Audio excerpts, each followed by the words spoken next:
Manage करते हैं। उसमें चाहे MIT हो, स्टैनफोर्ड हो, सारी यानी इनके अंदर बड़ी बड़ी यानी यूनिवर्सिटीज़ शामिल हैं। उन सब के साथ मिलके इन्होंने एक सिस्टम प्रॉम्प्ट लिखा, सबसे इम्पोर्टेंट। अच्छा, अब उसमें क्या है कि जब भी आप कोई टॉपिक देते हैं उसको पर्सोना आप समझे सामने वाले का लेवल क्या है, फिर क्या है उसके अंदर इंस्ट्रक्शंस बताएं, AI आपसे खुद सवालात करे। ऑल ओके दोस्तों, सब ठीक है?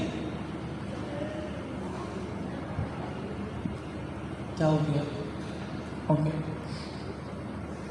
अच्छा दोस्तों, तो हमें ये चीज़ पता चली कि प्रॉम्प्ट इंजीनियरिंग आप जो इस्तेमाल कर रहे हैं, अगर आप उसको इस्तेमाल करें तो ChatGPT ने क्या किया है, एक एजेंट बनाया है जिसका नाम क्या है, स्टडी मोड। और स्टडी मोड के अंदर आपका जो भी एजुकेशन लेवल है वो आप उसको टॉपिक देंगे कि मुझे ये टॉपिक बताओ, तो वो जैसे छोटे बच्चे से सवालात करता है, फिर आपसे क्रॉस क्वेश्चन करता है, फिर वो कोई नई चीज़ आपको बताता है, फिर उसमें सवालात करता है। तो जैसे 1-to-1 टीचिंग होती है वो इस तरह आपको टीच करता है, वो आपको पूरी ज़िंदगी याद रहती है। तो उन्होंने क्या बनाया, स्टडी मोड। स्टडी मोड के लिए उन्होंने क्या इस्तेमाल किए, प्रॉम्प्ट इंजीनियरिंग, और उसके अंदर कौन सा प्रॉम्प्ट लिखा है उन्होंने, सिस्टम। ठीक है, तो सिस्टम प्रॉम्प्ट जो हमें पता है, सिस्टम इंस्ट्रक्शन जो होती है। तो दोस्तों, अगर आपने स्टडी मोड वाला एजेंट बनाया और वैक आपने क्या लिखे, इंस्ट्रक्शन, तो इसका मतलब है आपने कंप्लीट नहीं। देखो, एक अच्छा टीचर है, कोई भी चीज़ समझाएगा, क्रॉस क्वेश्चन करेगा और सामने वाले का लेवल देखेगा, उसको समझ आ रही है नहीं आ रही। अच्छा, 1-to-1 टीचिंग हो तो हम लोग ये कर सकते हैं, लेकिन हम लोग क्योंकि मास लेवल के ऊपर कर रहे हैं तो ये पॉसिबल नहीं है कि सिंगल हमजा बैठ के 500 लोगों से 1-to-1 ट्यूशन कर करके चीज़ें समझाएं। ठीक है, तो ये बड़ा मुश्किल हो रहा है, लेकिन एजेंट के लिए चीज़ आसान है। तो वैग इन्फॉर्मेशन अगर आप देंगे, वैग आप क्या देंगे, सिस्टम इंस्ट्रक्शन देंगे, तो आपका एजेंट जो है इतना अच्छा परफॉर्म नहीं करेगा। तो फेलियर की सबसे बड़ी वजह, जो टूल इस्तेमाल कर रहे हैं उसकी प्रॉपर इन्फॉर्मेशन नहीं है, जो भी आपने सिस्टम का यानी प्रॉम्प्ट लिखा है वो आपने प्रॉपर नहीं लिखा, और भी बेतहाशा चीज़ें हो सकती हैं। तो XML के अंदर बता सकते हैं कि ये हेडिंग है, ये सब हेडिंग है, ये उसकी सब चाइल्ड है, या जो भी चीज़ है। अच्छा, तो आप वेग इन्फॉर्मेशन दें, इंस्ट्रक्शन लिखें, मैसी। अब देखो, मैसी इंस्ट्रक्शन क्या होती है, हमें पता है कि पाकिस्तान में लोग बहुत बोलते हैं और कराची के अंदर तो हद से ज़्यादा ही बोलते हैं माशाल्लाह। हम बोलने में तो मास्टर हैं। अब प्रॉब्लम क्या है कि बात छोटी सी है कि लाइट बंद कर दो या AC ऑन कर दो, तो बाज़ कुछ लोग ऐसे कहते हैं कि यार गर्मी बहुत हो रही है, बाहर गर्मी की शिद्दत ज़्यादा है, पसीना बहुत आ रहा है, उसके ये नुकसान आते हैं, ये फ़ायदे हैं, सीधा सीधा बोल रहे हैं गर्मी लग रही है, AC ऑन कर दो, काम इतना। लेकिन मैसी इंफॉर्मेशन क्या कह रहे हैं, वो इतनी लंबी कहानी 1 घंटे की सुनाते हैं आपको, उसके बाद वो काम होगा। लास्ट टाइम आपको याद होगा चंगेजी साहब आए थे, आप लोग के पास आए थे, नहीं आए थे? नहीं आए थे, आप लोग बच गए थे। ठीक है, अच्छा, तो बहुत अच्छे दोस्त हैं हमारे, अभी कनेक्ट हैं, तो मैंने उनको भी ये बात बोली थी, शायद सुन भी लो, हमारे कुछ क्लासेज में ज्वाइन करेंगे। तो सीन क्या है कि बहुत बोलते हैं, ठीक है, बहुत बोलते हैं, जिसमें से काम की बात 5 मिनट की होती है, बाकी 55 मिनट की जो बात होती है वो पता नहीं कहाँ की बात होती है। तो नॉर्मली आप क्या करते हैं, फॉर एग्जाम्पल आप उसके अंदर इंस्ट्रक्शन दे रहे हैं, आप क्या कर रहे हैं, कोई और आता है, ये ट्रेंड है, तो ये भी फेलियर की वजह। अच्छा, कॉन्टेक्स्ट इंजीनियरिंग का फेलियर क्या है? देखिए, प्रॉम्प्ट इंजीनियरिंग में तो हम उसको लिख के बता रहे हैं कि तुम्हें कैसे डेवलप करना है, कैसे पर्सोना आपका होगा, तो उसमें हमने कोई भी फॉर्मेट या मैसी इंफॉर्मेशन या इनकरेक्ट इंफॉर्मेशन लिखी तो वो फेल होगी। फॉर एग्जाम्पल मैंने कहा कि यार अब आप क्या हो, मैनेजर हो, और अब तुम्हारा काम क्या है, काम कुछ और दे दूँ कि बाहर से जो भी गाड़ी आएगी आप उसके लिए गेट खोल दें। ठीक है, तो ये तो सिस्टम फेलियर हो गया ना कि एजेंट बनाया है स्टूडेंट मैनेजमेंट के लिए, आपको मैनेजर, और काम क्या करवा रहे हैं, चौकीदार वाला, तो ये चीज़ गलत हो जाएगी। तो इस वजह से आपने इनकरेक्ट पर्सोना नहीं ली। प्रॉम्प्ट इंजीनियरिंग के बाद एक कॉन्टेक्स्ट इंजीनियरिंग का फेलियर की वजह, देखिए मैंने अपनी CV आपको दी थी और उसके बाद बोलूँगा मेरे पास कितना एक्सपीरियंस है, मैं इस CV में से देख के बताया। तो ऐसी इंफॉर्मेशन जो कि एजेंट को ही नहीं उससे वैलिड सवाल करूँगा तो क्या होगा? एजेंट जवाब दे पाएगा? अभी ना आप अपने ऊपर रख के सोचिए ना, मैंने अभी आपको एमसीपी का एग्जाम देना स्टार्ट किया, क्या मैंने एमसीपी पढ़ा है? तो इन्फॉर्मेशन आपके पास नहीं है और मैं उससे सवाल कर रहा हूँ। तो यहाँ पे यही चीज़ है कि आप क्या करें, मिसिंग कोई इन्फॉर्मेशन मिसिंग है, आप उसके बारे में चीज़ें पूछना, वो फेलियर वो जवाब नहीं दे सकता, या वो इन्फॉर्मेशन आपको उसको दी नहीं है तो कैसे जवाब देगा? और इवेल्युएशन की होगी आपको। तो देखें, डेटा की टीम इसकी जिम्मेदार हो सकती है, मशीन लर्निंग की टीम इसकी जिम्मेदार हो सकती है, प्लेटफॉर्म टीम यानी ऑलरेडी जो प्लेटफॉर्म जो हम इस्तेमाल कर रहे हैं वो उसकी जिम्मेदार है, हम वो इन्फॉर्मेशन से निकालेंगे, लेकिन उसकी सिक्योरिटी, उसकी इंक्रिप्शन सारी जिम्मेदारी उस टीम की होगी। हम इसके लिए पाइपलाइन बनाते हैं। पाइपलाइन क्या है कि पहले डेटा आएगा, फिर रिफाइन होगा, फिर ट्रांसफॉर्म होगा, फिर एपीआई से हमारे पास आंसर आएगा। और रेड सिस्टम के अंदर ये फर्दर चीज़ होती है, इंडेक्सिंग करना, चंकिंग करना, और जो देखें एंड के अंदर सबसे इम्पॉर्टेंट चीज़, आपने कॉन्टेक्स्ट इंजीनियरिंग का एक सिस्टम बनाना और मैं उससे सवाल पूछता हूँ उसका फाउंडर ऑफ पाकिस्तान, तो जहाँ भी हमारी किताबों में कायदे आज़म मोहम्मद अली जिन्ना का नाम आ रहा है, फाउंडर ऑफ पाकिस्तान का नाम आ रहा है, वो पेजेस निकालिए और उन पेजेस को हम वेरीफाई करें, इवेल्युएशन करें कि वाकई जो सवाल किया उससे वैलिड इन्फॉर्मेशन आई है या नहीं। तो अगर आप सबसे इम्पोर्टेंट पार्ट ये है कि जो भी चीज़ आपने बनाई है वो सवाल करके देखें रेलेवेंट जवाब आ रहे हैं। अगर रेलेवेंट जवाब नहीं आ रहा तो आपका कॉन्टेक्स्ट ही जब गलत निकल के जाएगा एलएलएम के पास, एजेंट के पास, तो गलत ही जवाब है और ये भी फेलियर की वजह हो सकती है। अच्छा, इतना ज़्यादा टाइम इन कंपैरिजन पे लगाने का मतलब ये है कि आगे आने वाली जितनी चीज़ें हैं इसी के ऊपर मिलाई करें, ठीक है। तो फास्ट ट्रैक में हम चलते हैं। सबसे पहले हाउ दे वर्क टुगेदर। अच्छा, इसको छोड़ देते हैं, हम आते हैं यहाँ पे। ओके, देखिए कुछ एग्जाम्पल, कॉन्क्रीट एग्जाम्पल्स। मैं कोई इनवाइस देता हूँ, इनवाइस का होता है मुख्तलिफ बिल्स, ठीक है, चाहे वो अपने कैरेक्टर का या फिर स्वीगैस का या फिर वाटर बोर्ड का या फिर BDCL का या इसके अलावा जो भी आपने थर्ड पार्टी सर्विसेज ली, तो उसकी क्या आती है आपके पास? इनवाइस यानी बिलिंग सिस्टम। उस इनवाइस में से मैं एक सिस्टम बनाना चाह रहा हूँ बजट मैनेजमेंट। तो अब क्या होता है, मेरे पास जो भी बिल आ रहा है या इनवाइस आ रही है वो कौन से वेंडर की, वेंडर का मतलब कंपनी का नाम, कौन सी डेट को इशू हुआ, और तीसरी चीज़ उसकी कितनी अमाउंट। जितने भी बिल्स आती हैं ये चीज़ें तो आप देखते हैं।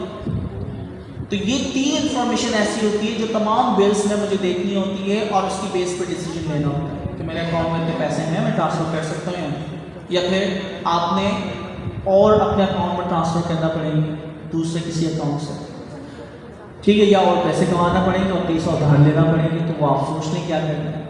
तो आप मैनेजमेंट कर रहे हैं, तो इनवाइस से हम जैसा एक्सट्रैक्ट करें स्ट्रक्चर डेटा ताकि डिसीजन मेकिंग कर सकें। तो यहाँ पे आपने क्या लिखा? Prompt entering, extract field, vendor, date, total, ये 3 इंफॉर्मेशन निकालना। रिटर्न जैसन हो, रिस्ट्रिक्ट कर दिया, इसका फॉर्मेट के जैसन में होना चाहिए। If a field is missing use null, तो अगर कॉलम नहीं है जैसे नेम मौजूद नहीं है, कोई भी चीज़, डेट नहीं है, तो आप नल कर दिएगा। कॉन्टेक्स्ट इंजीनियरिंग में क्या है यहाँ पे? Provide a few level example and attach the vendor invoice spec retrieve via embedded। अच्छा देखिए यहाँ पे आपने क्या किया? Provide a few level example. आप जो एग्जांपल बता रहे हैं 1 शॉट, 2 शॉट या आपके फ्यू शॉट उसको हम कहते हैं, तो आप इसको एग्जांपल बताएं and attach the vendor invoice specs retrieve विया एम्बेडेड। और जब आपने ये सवाल किए तो एम्बेडिंग से कौन सी यानी चीज़ें निकल के आ रही है, वो एग्जैक्ट एम्बेडिंग का भी रेफरेंस आना है कि यार जब मैं ये कर रहा हूँ तो यहाँ से निकल के आ रहा है, ये सवाल होता है तो ये जवाब निकल के आ रहा है एम्बेडिंग से। तो उसने सीख लिया कि जब इस तरह के सवाल होते हैं तो मुझे इस डेटाबेस से डेटा निकालना है। जब मेडिकल का है, फाइनेंस का है, या जो भी फील्ड है उसकी मुख्तलिफ हमारे पास क्या बनी है? Vector databases. तो जिस फील्ड से रेलिवेंट हो उस डेटाबेस से जाकर वो डेटा निकालें, ये कॉन्टेक्स्ट इंजीनियरिंग हो। तो फ्यू शॉर्ट एग्जांपल प्रोवाइड करना, और क्या है दोस्तों? एम्बेडिंग से वो इंफॉर्मेशन इसके साथ कनेक्ट कर देना। ये चीज़ क्या कहलाएगी? आपकी प्रॉम्प्ट कॉन्टेक्स्ट इंजीनियरिंग। तो ये डिफ्रेंशिएट करते हुए मैं आपको बहुत सारी एडवाइस देता हूँ। आपने प्रॉम्प्ट लिखा कि इसमें से वेंडर का नाम, डेट और क्या है अमाउंट, ये 3 चीज़ें निकालो, जैसे रिटर्न करना। ये कहानी खिलाएगी आपकी प्रॉम्प्ट इंजीनियरिंग। लेकिन इसी चीज़ को मैं एडवांस कर रहा हूँ कि मैंने फ्यू शॉर्ट एग्जाम्पल कि ये सवाल होता है, यानी ये एक इनवॉइसेस का डेटा ये निकला है, पहली एग्जाम्पल। फिर दूसरी एग्जाम्पल तो आपने क्या किया, एम्बेडिंग की टेक्निक इस्तेमाल करते हुए provide a few level example and attach the vendors invoice stacks retrieve विया एम्बेडिंग। तो आपने वो तस्वीरें भी दे दी कि इसमें से ये इन्फॉर्मेशन निकाली, इसमें से ये इन्फॉर्मेशन निकाली, इसमें से ये इन्फॉर्मेशन निकाली। ठीक है, तो पिक्चर का पार्ट वगैरह वो एग्जाम्पल से तोड़ेंगे। दूसरा हम क्या बना सकते हैं, पॉलिसी क्वेश्चन आंसर बोर्ड। अच्छा, 1122 के लिए हम लोगों ने ये भी बनाया।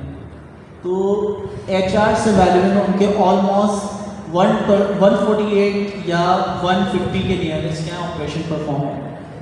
हम तो देख रहे हैं 1122 बस एक नंबर कॉल करते हैं, एम्बुलेंस आ जाती है। ठीक है, और आज के तो पानी में लोगों को डूबते हुए बचा रहे हैं। तो हमें तो ऑपरेशन एक ही नज़र आ रहा है, वो 150 ऑपरेशन परफॉर्म हो। अच्छा, तो अब क्या है, पॉलिसीज हैं हर डिपार्टमेंट के लिए। आपके पास प्रॉम्प्ट इंजन, सिस्टम पर्सोनल लिखते हैं, वो भी क्या है, प्रॉम्प्ट इंजन। सीक्वेंस आप लिखते हो कि पहली चीज़ कौन सी इस्तेमाल करनी, दूसरी चीज़ कौन सी इस्तेमाल करनी, वो भी क्या है, प्रॉम्प्ट इंजन। तो कंपैरिजन हमें आना चाहिए। तो यहाँ 2 चीज़ें लिखी, टूल इंस्ट्रक्शन और फंक्शन, क्योंकि बाकी चीज़ तो आप जानते हैं ना, और प्रॉम्प्ट इंजीनियरिंग है। लेकिन यहाँ पे 2 चीज़ इसके बारे में भी आप जानते हैं कि टूल की इंस्ट्रक्शन और फंक्शन का सिग्नेचर लिखना भी क्या है, prompt engineering. Context engineering, feed tool responses. अच्छा, अब क्या है, टूल का जो भी आंसर आया चलने के बाद उसको फीड करना रिस्पॉन्स का। तो आप क्या करते हो, फीड टूल रिस्पॉन्सेस DB रोज API पेलोड। तो कोई भी रिस्पॉन्स जो टूल का रिस्पॉन्स आ रहा है, डेटाबेस से रिस्पॉन्स आ रहा है, रेक सिस्टम से रिस्पॉन्स आ रहा है, API से रिस्पॉन्स आ रहा है, कोई भी एक्सटर्नल इंफॉर्मेशन जो कि आपके सिस्टम में चलती है, उसका जो रिस्पॉन्स आता है उसको हम फीड करते हैं किसके अंदर, LLM, यानी जो भी कन्वर्सेशन होती है। तो यहाँ पे back into the context window each step. अच्छा, इसके अंदर ये चीज़ है कि भाई कॉन्टेक्स्ट विंडो हमारे पास है, उसके अंदर API भी है, उसमें डेटाबेस भी है, उसमें रैक सिस्टम भी है। तो हर टूल चलने के बाद दोबारा कॉन्टेक्स्ट विंडो में हम आ जाते हैं और उसको दोबारा कोई टूल इस्तेमाल करना या नहीं करना ये एजेंट टूल डिसाइड करता है। Maintain short term memory and, तो जो भी आपकी इंफॉर्मेशन डेटाबेस में रखी हुई है, कैश में रखी हुई है, उसकी मैनेजमेंट भी क्या कहलाएगी, कॉन्टेक्स्ट इंजीनियरिंग। तो प्रॉम्प्ट इंजीनियरिंग एजेंट की AI में हम क्या करते हैं, पर्सोना लिखना, सिस्टम इंस्ट्रक्शन लिखना, टूल का स्कीमा लिखना, टूल का सिग्नेचर लिखना, ये सारी चीज़ें जिसमें आती हैं आपकी प्रॉम्प्ट इंजीनियरिंग। अच्छा, फिर हमारे पास जो है कॉन्टेक्स्ट इंजीनियरिंग। कॉन्टेक्स्ट इंजीनियरिंग में कोई डेटाबेस का रिस्पॉन्स, कोई रो का यानी डेटाबेस का, API का, रैक का, कोई भी एक्सटर्नल इंफॉर्मेशन जो चलती है उसका जो रिस्पॉन्स आता है, उसका जो डेटा आता है, उस डेटा को हम फीड करते हैं। तो ये 2 कंपैरिजन हमें पता चल जाए कि हम प्रॉम्प्ट इंजीनियरिंग कहाँ कर रहे हैं, कॉन्टेक्स्ट इंजीनियरिंग कहाँ कर रहे हैं। प्रैक्टिकल क्वेश्चन देख लेंगे भाई। Keep prompt short, specific and cash define output scheme. तो देखिए, आप जब भी बेस्ट प्रॉम्प्ट एजेंट के AI के अंदर हम काम कर रहे हैं, आपका प्रॉम्प्ट शॉर्ट होना चाहिए, स्पेसिफिक होना चाहिए। इसमें बहुत लंबा आपने लिख दी चीज़ें, 5000 वर्ड के ऊपर आपने क्या लिखा, टीचर का परफॉर्मेंस।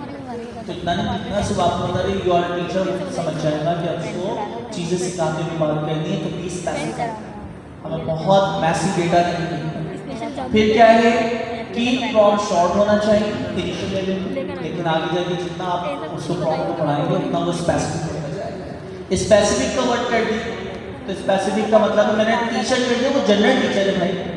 आपने कहा कि आप मैथमेटिक्स टीचर, तो अब वो मैथमेटिक्स टीचिंग करेगा, आप कोडिंग के टीचर, आप कंप्यूटर के टीचर। तो जितना स्पेसिफिक करेंगे, शॉर्ट होना चाहिए और क्या होना चाहिए, स्पेसिफिक होना चाहिए। एंड टेस्टेबल, अब ये जो वर्ड इन्होंने इस्तेमाल किया टेस्टेबल, टोटल, तो ये 3 चीज़ें जनरलाइज है जो कि हर इनवाइस में होती हैं। तो मैंने फ्यू शॉर्ट एग्जाम्पल दी, लेकिन हर स्टूडेंट की स्किल्स अलग है, या कोई भी फील्ड जो है जो सबकी अलग होती है, यूनिक नहीं होती। हर डॉक्यूमेंट के अंदर अलग अलग चीज़ें निकालना है। कैंसर की मैं अगर बात करता हूँ तो कैंसर के जो ट्रायल्स होते हैं, हर ट्रायल्स के अंदर अलग अलग ट्रीटमेंट और टेक्निक इस्तेमाल होती है। तो वो टेक्निक सेम नहीं है, वो ड्रग सेम नहीं है। तो हम क्या करेंगे, अगर वो जनरलाइज होती किसी पर्टिकुलर कैंसर से रिलेटेड, मैं फ्री शॉर्ट एग्जाम्पल देता हूँ, लेकिन अब मुझे वो नहीं पता कि यार कौन से कैंसर में कौन सी टेक्निक इस्तेमाल होगी, तो मैं उसको जनरलाइज नहीं करूँगा। जनरलाइज चीज़ों की हम फ्री शॉर्ट एग्जाम्पल देते हैं, ठीक है। दोबारा मैं रिपीट कर रहा हूँ, जनरलाइज चीज़ों की हम फ्री शॉर्ट एग्जाम्पल देते हैं, और जो जनरलाइज चीज़ें नहीं हैं उसकी फ्री शॉर्ट एग्जाम्पल देने की ज़रूरत नहीं है। क्यों? क्योंकि आपका एजेंट तो सिर्फ 3 चीज़ें निकाले, बाकी की 10 चीज़ें जो आपकी एक्स्ट्रा मिली हैं और जो रेलिवेंट भी थी पर्टिकुलर डॉक्यूमेंट के लिए, कैंसर ट्रीटमेंट के लिए, तो अगर आपने फ्री शॉर्ट एग्जाम्पल दी वो तो उसी को फाइंड करें, बाकी को नहीं करें। तो इस वजह से आपने ये चीज़ सोचनी। अच्छा, और क्या चीज़ें दोस्तों, for context optimise chunking, ranking और ये सारी चीज़ें, खैर क्योंकि अभी आपने रैंक सिस्टम नहीं पढ़ा तो अभी इसको मैं अवॉइड कर रहा हूँ। साइटेशन होना चाहिए और evaluate what clear separately from A/B testing and retrieval quality, precision, recall और ग्राउंडेडनेस। अच्छा, लास्ट वाला जो है ये सबसे इम्पोर्टेंट, लास्ट वाला जो है ये सबसे इम्पोर्टेंट है। इसमें क्या होता है, आप 2 चीज़ें कर रहे हो, कॉन्टेक्स्ट इंजीनियरिंग और प्रॉम्प्ट इंजीनियरिंग, दोनों साथ चल रही है ना, 2 लिया। आपने क्या करना है, प्रॉम्प्ट इंजीनियरिंग A/B टेस्ट। 10 लोग यहाँ पे बैठे हुए, मैंने 10 लोगों को कहा कि यार ये इन्फॉर्मेशन निकालनी है, आप अपने अपने prompt person 1, person 2, person 3, person 10। अच्छा, इनको लाइक खुली आज़ादी है, वो जैसा प्रॉम्प्ट लिखना चाहे लिख सकते हैं, लेकिन मेरे डिज़ायर आउटपुट मुझे ये चाहिए। तो मैंने क्या किया, आप सबसे 10 लोगों से प्रॉम्प्ट लिखवाया, और आप सबने जब प्रॉम्प्ट लिख लिया, मैंने सबको सेम डेटा दे दिया, ये पहले ही दे दिया। अब क्या हुआ, 10 लोगों ने प्रॉम्प्ट लिखे और उस डेटा के ऊपर वो प्रॉम्प्ट चलाया इन्फॉर्मेशन एक्सट्रैक्ट करने के लिए। मेरे पास उसका लेवल भी डेटा था। लेवल डेटा क्या है कि आप जो इन्फॉर्मेशन निकाल लो, जैसे एग्जाम होता है ना, तो आप सबके एग्जाम के लिए आप क्या करते हैं, आपको सिर्फ क्वेश्चन कॉपी देते हैं, आप उसके आंसर लिखते हैं, और वो आंसर A, B, C जो भी आप चेक लगाते हैं वो आंसर मेरे पास आता है। मेरे पास क्या होता है, आंसर कॉपी, उससे मैच कर लेते हैं।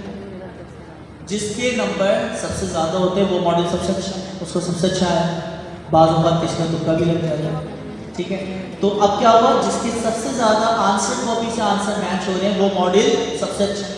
तो A/B टेस्टिंग भी यही है कि मैंने वो सेम क्वेश्चंस कॉपी, यानी आप लोग को दिए कि आप प्रॉम्प्ट लिखो और उसके जरिए कोई इन्फॉर्मेशन निकाली, उसका जो आंसर